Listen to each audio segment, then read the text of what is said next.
ไอ้เสียถือความสวยลาวทั้งหูพาผิวพรรณหัวอินตัวสาว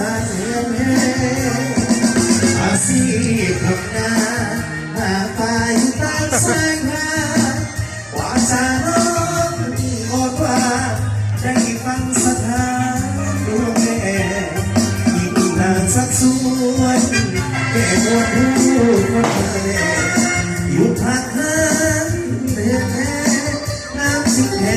สาบใส่หาดีเมื่อยามจะจากอะไรเหือดแห้หากใจน้องก็เพียงแม่สะบอกพ่อแม่มาขอกับพี่อยากคุณมาส่งเขาไว้ดังใจดีถึงใจดี